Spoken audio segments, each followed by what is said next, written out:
Hi, sixth grade students. This assignment is going to help you with, or this video is going to help you with homework number 6. I know that this right here says homework number 5, but I just wanted to show you something real quick. From homework number 5, I put in the assignment description a video called 6th grade homework number 5, help 2.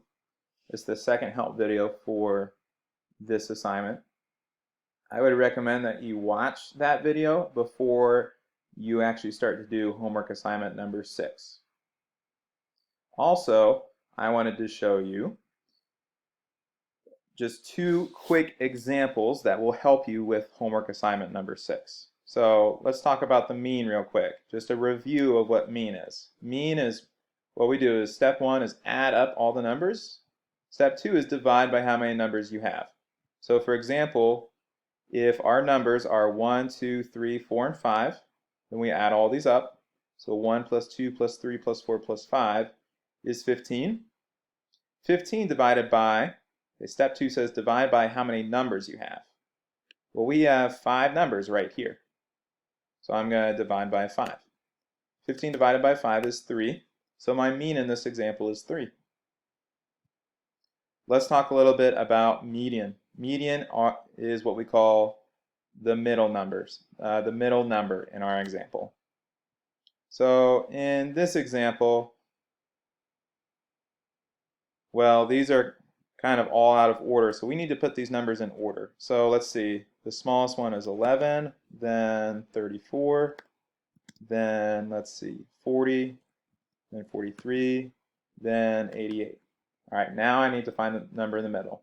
So I'll cross out one number on the left, one on the right, one on the left, one on the right. So 40 is my median here. All right. If I had just looked at these numbers up here, I would have said 34 is the median, and that would have been wrong. All right. So again, 40 is the median in this example. Last example right here. So these numbers are all in order. That's good. So now I just need to cross out numbers from the left and the right. So cross out one from the left and one from the right, and one from the left and one from the right. Okay, now if I cross out a number from the left and the right, I'll have nothing left, and that's not going to work. I have showed you this, an example like this, once or twice now, where you're trying to find the median, but you have 2 numbers in the middle instead of just 1 number in the middle, and you can't cross them both out.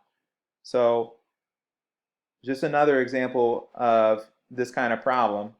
Here's what we do when we have 2 numbers in the middle, and we definitely don't want to cross them both out. What we do is we actually just take the mean of these 2 numbers. So when I say the mean of those 2 numbers, that means step 1, add them up. Step 2, divide by how many numbers we have right here. So let's see, add 33 and 44. So 33 let's see. 33 plus 44, well, okay, that's 77. So 77 divided by, we have 2 numbers here, so 77 divided by 2, that is going to be, in my calculator, 38.5. So my median here is going to be 38.5. And that kind of makes a lot of sense, because 38.5 seems like it would be in the middle of 33 and 44. So again, in this example, I was stuck with 2 numbers left in the middle. I didn't want to cross them both out. So I took the mean of these 2 numbers, and this mean is my median in this example. That is it. Email me or call me if you have questions. Good luck, guys. There will be tutoring today. Just look for the announcement about the tutoring hours.